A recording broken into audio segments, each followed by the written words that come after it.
At my granddaughter's lavish wedding, I was handed a name tag that read, "The Absent Old Lady." I paused for just a second. Then I smiled and pinned it to my dress. "I'm glad you're here. Stay with me until the end and tell me where you're watching from." I'd like to know how far this story travels, because that day, in a ballroom filled with crystal chandeliers and white roses, I learned exactly how far my own family had drifted from me. It was supposed to be a perfect day. My granddaughter, Emily, had chosen one of the most elegant venues in the county, a restored estate just outside of Charleston, with manicured gardens stretching for acres and a reception hall that looked like something out of a magazine. I had received the invitation months earlier, embossed in gold lettering, addressed properly, Mrs. Eleanor Whitmore, grandmother of the bride.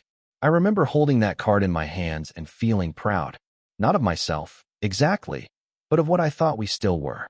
A family. That morning, I took my time getting ready. At 72, I don't fuss much about appearances anymore. But this was Emily's wedding. I chose a soft lavender dress, simple but elegant. My late husband always said that color made my eyes look brighter. I even wore the pearl necklace he gave me on our 40th anniversary. I looked at myself in the mirror for a long moment before leaving. "You've earned your place there," I told my reflection quietly. I believed that. The ceremony itself was beautiful. Sunlight filtered through tall glass windows as Emily walked down the aisle, her arm looped through her father's, my son, Daniel. He didn't look at me once as he passed my row, but I told myself he was just emotional. Weddings do that to people. I clapped when everyone else clapped. I smiled when everyone else smiled. I played my part. It wasn't until I arrived at the reception that something shifted. There was a long table set up near the entrance where guests picked up their place cards and name tags. A young woman in a black uniform greeted me politely. "Name, please." "Eleanor Whitmore," I said. She scanned the list, then reached into a neatly arranged row of cards. "Here you are." I took it with a small nod, already turning toward the ballroom as I glanced down. And that's when I saw it. Not grandmother of the bride. Not even just Eleanor Whitmore. In delicate cursive, written as if it were something charming, something clever. It said, "The Absent Old Lady." For a moment, the sounds around me seemed to fade. The laughter, the music, the clinking of glasses. Absent. I stood there, holding that small piece of cardstock, feeling something cold settle deep in my chest. Surely, this was a mistake. I turned back to the young woman. "I think there's been a mix-up," I said gently, keeping my voice even. "This doesn't seem quite right." She leaned in, her smile faltering as she read it. "Oh, I'm so sorry," she stammered. "Let me check if there's another." "It's all right," I interrupted, before she could draw any more attention, because people were already starting to look. And I've learned something in my 72 years. You can survive many things, but public humiliation grows teeth when you feed it. So I didn't. I smiled. "It's fine," I said. "I'll sort it out with my family." I pinned the name tag to my dress, right there, just below the pearl necklace. And I walked into the ballroom. The room was breathtaking. Round tables draped in ivory linens, centerpieces of fresh roses and floating candles, a dance floor gleaming under soft golden lights. Waiters moved gracefully between guests, carrying trays of champagne. Everything was perfect, except for the way a few eyes lingered on me a second too long. Except for the way a woman near the bar leaned toward her companion and whispered something, her gaze flicking briefly toward my chest. Except for the quiet, almost polite laughter that followed. I kept walking, head high, shoulders straight, because if there's one thing I've learned, it's this: sometimes dignity isn't about what people call you. It's about what you choose not to respond to. But as I made my way further into that beautiful room, wearing a name I had never been given by anyone who truly knew me, a single question began to form, slow and heavy in my mind. Who, exactly, had decided I was absent? I moved slowly through the reception, my heels sinking slightly into the polished wooden floor with each step. The name tag felt heavier than it should have, just a piece of paper, and yet it carried something far sharper than ink. I stopped by one of the cocktail tables and picked up a glass of champagne. My hand was steady. Years teach you how to hold things together, even when something inside you begins to shift. "Eleanor." I turned at the sound of my name. It was Margaret, an old neighbor from years ago, someone who had seen my family back when Sunday dinners meant something. "You look lovely," she said warmly. Then her eyes dropped, just for a second, to the name tag. There was a pause, a small one, but I felt it. Her smile tightened slightly, the way people do when they don't know whether to acknowledge something or pretend they didn't see it at all. I like your dress, she added, a little too quickly. Thank you, I replied. I didn't explain the tag. She didn't ask. That was the moment I understood something important. People had seen it. They just didn't want to get involved. I took a slow sip of champagne and let my gaze drift across the room. Emily stood near the head table, radiant in her white gown, surrounded by bridesmaids and laughter. She looked exactly as she should on her wedding day. Happy, glowing, untouched by anything unpleasant. For a moment, I let myself feel proud again. I had helped raise her. After her mother passed, I was the one who picked her up from school, who packed her lunches, who sat through dance recitals and late-night fevers. I was there for all the quiet moments no one posts about. Absent. The word echoed again, quieter this time, but deeper. A burst of laughter pulled my attention to the left.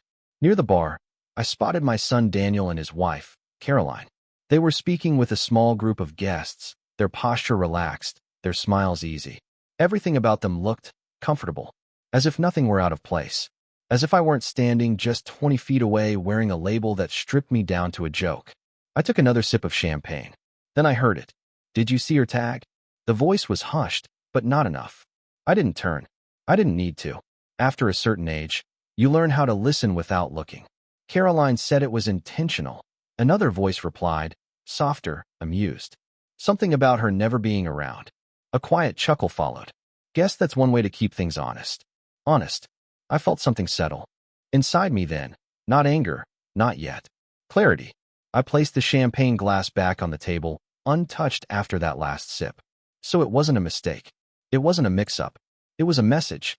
And the worst part wasn't that it came from strangers whispering behind me. It was that it came from my own family. I straightened my shoulders slightly and adjusted the name tag, making sure it sat perfectly in place. If they wanted me to wear it, then I would. At least for now. I didn't go to them right away. Instead, I stayed where I was for a few moments longer, letting the room settle back into its rhythm. Laughter, music, glasses clinking. It all continued as if nothing had happened.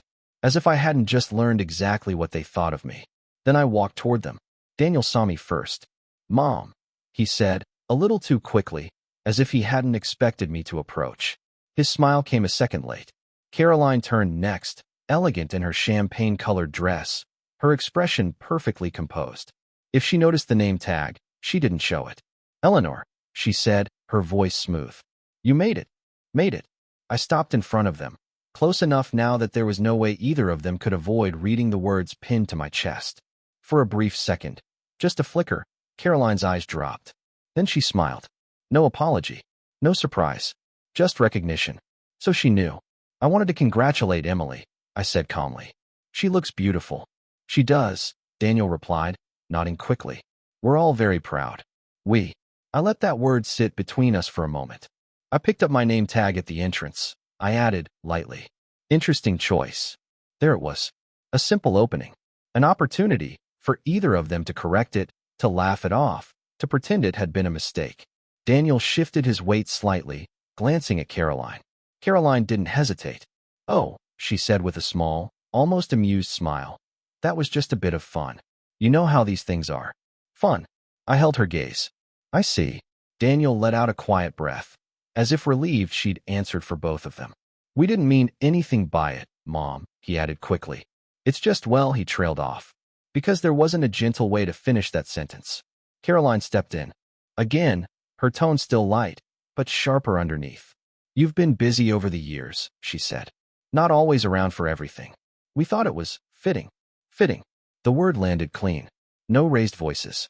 No scene. Just a quiet decision, made somewhere along the line, that my presence in their lives could be rewritten, edited down, reduced to a label. I nodded slowly. Of course, I said, because in that moment, I understood something else. This wasn't impulsive. It wasn't careless. It was deliberate, carefully worded, elegantly presented, public enough to be seen, but subtle enough to be dismissed as a joke. I adjusted the edge of my name tag, smoothing it against the fabric of my dress. Well, I said gently, I wouldn't want to ruin the mood. Caroline smiled again, satisfied. Daniel didn't meet my eyes. And just like that, the conversation ended. But as I turned away from them, something inside me had already shifted. They thought this was a small thing, a harmless label. They didn't realize. It was the moment everything became clear. I didn't go back to the dance floor. Instead, I found a quiet seat near the edge of the room, just far enough from the center that no one would feel obligated to include me, and close enough that I could see everything clearly. That had always been my place, if I was honest. Not in the spotlight. Just nearby. Present, but not quite part of it. I folded my hands in my lap and let my eyes move across the room again. This time, more carefully. Emily laughing with her friends. Daniel shaking hands with guests, playing the proud father. Caroline gliding from table to table, smiling, adjusting details, making sure everything looked perfect. She had always been good at that, making things look perfect. A memory surfaced, quiet but sharp. Emily at 8 years old, sitting at my kitchen table with a bowl of cereal she barely touched. Her small shoulders hunched, eyes fixed on the spoon. She said I shouldn't call you so much, she had whispered. I remember pausing, the dish towel still in my hands. Who said that, sweetheart? Mom. Caroline. I had smiled then. Gently. Carefully. Well, your mother just wants you to be busy with your own things, I told her. That's all. Emily nodded, but she didn't look convinced. Neither was I. Another memory. Her 10th birthday. I showed up with a wrapped gift, a simple silver bracelet I'd saved up for. Something meaningful. Something she could keep. Caroline met me at the door. Oh, Eleanor, she said with that same polished smile. We kept this one small. Just a few school friends. But I could hear the music inside. Children laughing. Voices I recognized. I handed over the gift anyway. Of course, I said. Always of course. Back in the present, I exhaled slowly. It hadn't happened all at once. That was the thing. There was no single moment where I had been pushed out. Just small adjustments. Conversations I wasn't part of. Events that somehow shifted dates. Invitations that arrived late, or not at all. Each one easy to explain. Each one harmless on its own. Until they weren't. Until one day, you find yourself standing in a room full of people you love. Wearing a name that tells you exactly where you stand. Absent. I looked down at the tag again, the elegant script catching the light. For years, I had told myself stories. That they were busy. That times had changed. That I was imagining things. But sitting there, watching them move through that room so easily, so completely without me, I finally stopped explaining it away. This wasn't distance. It was design. And the realization didn't come with tears. It came with something quieter. Something steadier. I lifted my head again, my gaze settling on the head table where Emily would soon sit with her new husband. I had spent years showing up for this family, in ways no one had counted, no one had acknowledged. And now, they had given me a title. Very well. I adjusted the edge of the name tag once more, smoothing it flat against my dress. Because if this was how they chose to define me, then they were about to learn just how much they had misunderstood. I was still sitting there, watching everything unfold from a distance, when someone approached my table. Mrs. Whitmore? I looked up. It was a man in his late 60s, well-dressed, with the kind of posture that comes from years of discipline. His face felt familiar, though it took me a moment to place him. Martin Reynolds, he said gently. Your husband's attorney. Of course. Robert had trusted him with everything. It's been a long time, I replied. It has, he nodded. Then his eyes shifted, briefly, but unmistakably, to the name tag on my chest. His expression changed. Not confusion. Not amusement. Disapproval. I wasn't sure if I should say anything, he continued quietly, pulling out the chair across from me. But I couldn't ignore that.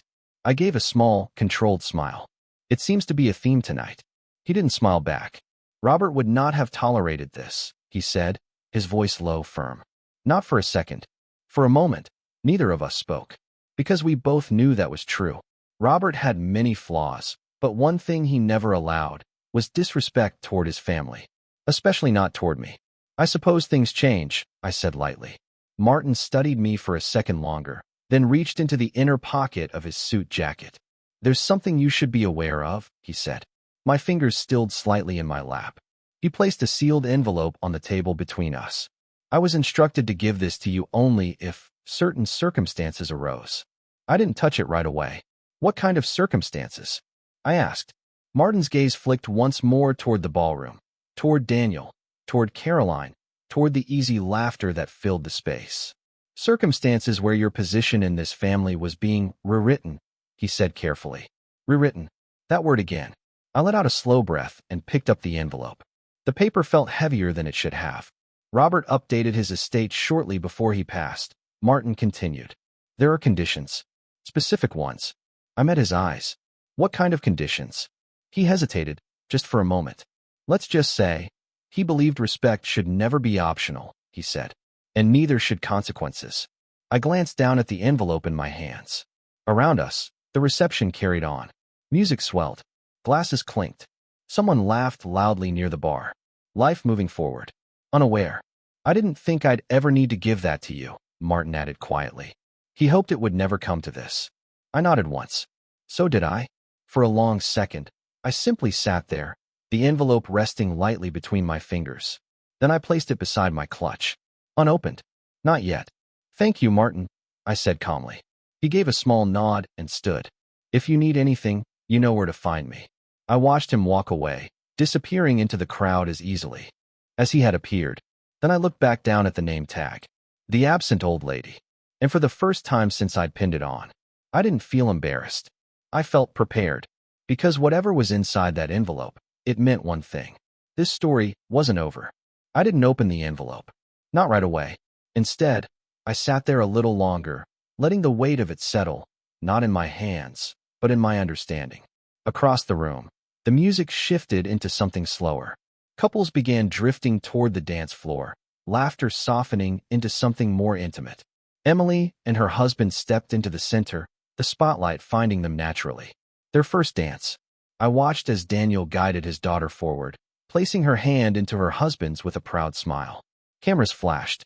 Guests gathered closer. It was the moment everyone had been waiting for. And for a brief second, I let myself feel it. The pride. The love.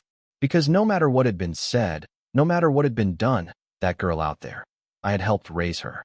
But then I noticed something. A small detail. Easy to miss if you weren't looking for it. On the large display near the stage, a slideshow began to play.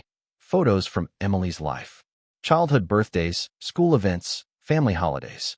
The kind of images meant to tell a story. Her story. I leaned forward slightly. There she was at 5, missing her front tooth. At 10, holding up a science fair ribbon. At 16, posing in a prom dress. Photo after photo. Moment after moment. I watched carefully, patiently, and slowly, something became clear. I wasn't in any of them. Not one. Not the birthdays I remembered planning. Not the afternoons at my kitchen table. Not the weekends she spent at my house while her parents were busy. It was as if those years had been edited out, replaced with something cleaner, simpler, more convenient. I sat back in my chair, my hands resting calmly in my lap. Absent. The word made sense now. Not because I hadn't been there, but because someone had decided. I shouldn't be remembered. I turned my head slightly, my eyes finding Caroline across the room. She was watching the slideshow too, her expression soft, satisfied. When the guests laughed at a childhood photo, she laughed with them. When they sighed at a sentimental moment, she placed a hand over her chest. Perfect timing. Perfect reactions. Perfect narrative. For a moment, our eyes met. And just like earlier, there it was again. Recognition. Not guilt. Not regret. Just awareness. She knew what she had done. And she knew I knew. I looked away first. Not because I felt smaller, but because I didn't need confirmation anymore. Everything I needed to understand was already in front of me. The name tag. The whispers. The conversation. And now, the erasure. I reached for my glass of water this time, not champagne, and took a slow sip. Clear. Steady. Because something inside me had shifted completely now. This wasn't about a joke. Or a misunderstanding. This was about control. About rewriting the past, to justify the present. I placed the glass back down carefully. Then, without drawing attention, I picked up the envelope Martin had given me and slipped it into my purse. Still unopened, but no longer ignored. Across the room, the music swelled as Emily leaned into her husband, smiling like nothing in the world could touch her. And I realized something, sitting there in that quiet corner. They thought removing me from the past would remove me from the future. They were wrong. The music faded into applause as the first dance came to an end. People clapped. Glasses were raised. Someone called out for a toast. I remained seated for a moment longer, then slowly stood. Not because anyone invited me, just because I decided to. Across the room, I noticed a small shift in movement near the stage. The wedding coordinator, young, efficient, headset tucked neatly behind her ear, was speaking with Daniel. He nodded, then glanced toward the tables, toward the guests, toward me, only briefly. Then he looked away. A microphone was brought to the center. "All right, everyone," the coordinator announced brightly. "We're going to begin toasts in just a moment. If you're scheduled to speak, please make your way to the stage." Scheduled. I watched as the maid of honor stood first, smoothing her dress. Then the best man. A couple of close friends gathered nearby, laughing softly, glasses already in hand. Carefully planned, carefully selected. I didn't move. Of course I wasn't on the list. I wouldn't be. That much was clear now. I turned slightly, reaching into my purse, not for the envelope, not yet, but for something smaller. A folded piece of paper I had brought with me earlier that day, just in case. Not because I expected to use it, but because old habits stay with you. I had written a few words that morning. Nothing elaborate, just something a grandmother might say at her granddaughter's wedding. A blessing, a memory, a quiet wish for her future. I unfolded it slowly, my eyes scanning the handwriting.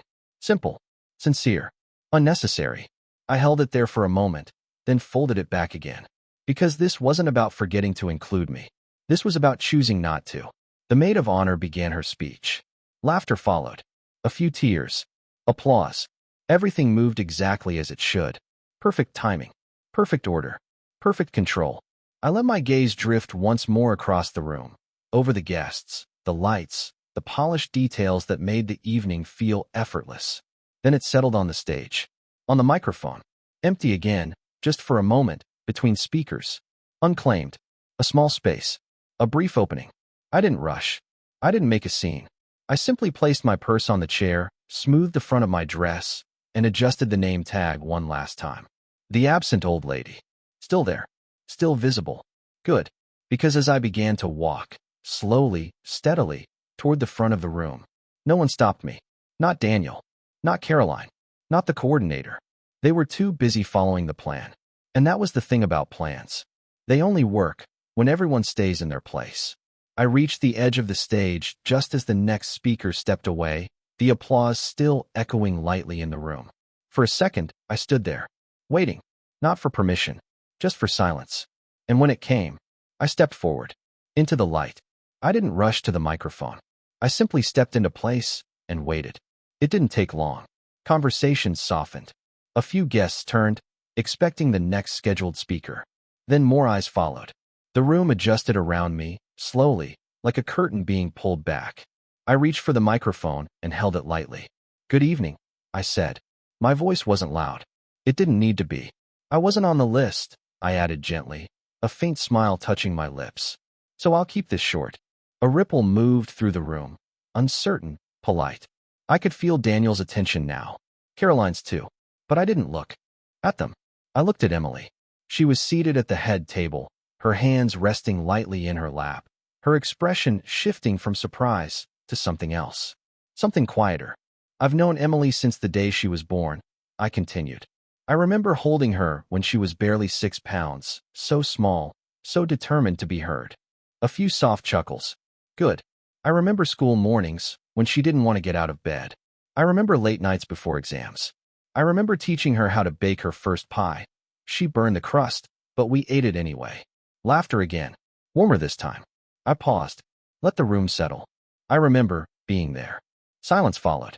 Not uncomfortable. Just still. I let that sit for a moment, then reached up and touched the edge of my name tag. "Tonight, I was given a different title," I said, my tone unchanged. "It says, The Absent Old Lady." A few heads turned. Some people shifted in their seats. I didn't raise my voice. I didn't accuse. "I suppose," I continued, "that depends on how we define presence." My eyes moved slowly across the room now, not searching, just acknowledging. Because sometimes being present doesn't mean standing in the center of the room. It doesn't mean being in every photograph or every speech. I glanced briefly toward the screen, now dark after the slideshow. Sometimes it looks like showing up quietly, again and again, without being asked. The room had gone completely still now. I'm not here to correct anything, I said softly. And I'm not here to take away from this beautiful day. I looked back at Emily. My dear, I wish you a life filled with people who show up for you. Not just when it's easy. Not just when it's visible. A pause. But always. I lowered my hand from the name tag. And I hope you learn to recognize them. No applause. Not yet. Just silence. The kind that makes people think. I gave a small nod, as if that was all I intended to say. And then, almost as an afterthought, I'll leave you with one more thing, I added calmly. Because now it was time. I let the silence stretch just a second longer. Not to create drama. Just long enough for the words to settle where they needed to. Then I reached into my purse and took out the envelope. It was simple, cream-colored, sealed. I held it between my fingers, not raising it high, not making a show of it. Just present. There was a time, I said calmly, when my husband believed that family meant something very specific. A few heads tilted. Some guests leaned in slightly. He believed that respect wasn't something you earned once and then forgot about. He believed it was something you practiced. Consistently. I turned the envelope gently in my hands. And before he passed, he made certain decisions. Quiet ones. Now I could feel it. The shift in the room. Daniel straightened in his seat. Caroline's smile faded. He asked his attorney, I continued, to make sure those decisions were followed through under the right circumstances. I didn't look at them directly. I didn't need to. Circumstances, I added softly, where things might not be as they seemed. A murmur moved through the crowd, low, uncertain. I let it pass. Then I slid my thumb under the edge of the envelope and opened it. Carefully, deliberately. The sound of paper separating was quiet, but in that moment, it felt louder than anything else in the room. I unfolded the document inside. Didn't rush. Didn't hesitate. Then I looked up. My husband, I said, left specific provisions regarding how his estate would be distributed, particularly in relation to family involvement. Daniel was on his feet now. Mom, he started, his voice tight. I raised a hand slightly, not to silence him, just to finish. He included a clause. I continued, my tone steady, that any direct beneficiary who demonstrated willful neglect or public disrespect toward immediate family members, I paused. Let the words land. Would forfeit their share. The room went completely still. No movement. No sound. I lowered the paper just slightly. And that share, I added gently, would be redirected. Now I looked at Emily. Only Emily. To the person deemed absent. A sharp inhale somewhere in the room. Daniel's face had gone pale. Caroline didn't move at all. I folded the document once, neatly. Then twice. No anger. No triumph. Just completion. I didn't come here to take anything from you, I said softly. But I won't stand here and pretend I was never part of this family. I placed the paper back into the envelope, held it for a moment, then lowered my hand. And for the first time that evening, no one was looking at my name tag anymore. No one spoke. For a few seconds, the entire room seemed to hold its breath, like something fragile had just cracked, and no one was quite sure how to react without making it worse. Then it started. A whisper here. A glance there. The kind of quiet movement that spreads faster than noise. I didn't move from where I stood. Daniel took a step forward, his voice low but urgent. Mom, this isn't the time for this, he said, trying to keep his composure. We can talk about this later. Later. I looked at him, really looked this time. At the man I had raised. At the distance that had grown where something else used to be. I agree, I said calmly. This isn't the time. Relief flickered across his face, too quickly, until I continued. That time passed a long time ago. A few people shifted in their seats. Caroline finally stood, smoothing her dress as she did. Her expression was still controlled, but there was something tighter around her eyes now. This is inappropriate, she said, her voice measured but firm. We're in the middle of a wedding. Yes, I replied softly. We are. I let that sit for a moment, which is why I kept everything quiet until now. Her lips pressed together, because she understood. This hadn't started here. It had only been revealed here. I didn't create this moment, I added gently. I just chose not to hide it anymore. Silence again, heavier this time. Around the room, guests avoided direct eye contact with Daniel and Caroline. Some looked down at their glasses. Others watched openly now, curiosity no longer disguised. The balance had shifted. Not loudly, not dramatically, but unmistakably. Daniel ran a hand through his hair, his voice lower now. "We didn't mean it like that," he said. "It was just a joke." "A joke?" I nodded once. "Of course," I said, because there was no need to argue anymore. The truth didn't need defending. It was already standing in the middle of the room. I looked at them both for a moment longer. Then I nodded, not in agreement, just acknowledgement, because there was nothing left to clarify. "I'm not here to argue," I said quietly, "and I'm not here to embarrass anyone." A few people shifted again, the tension in. The room still hanging, thick, but no longer chaotic. "I came to celebrate my granddaughter," I continued, "and I've said what I needed to say.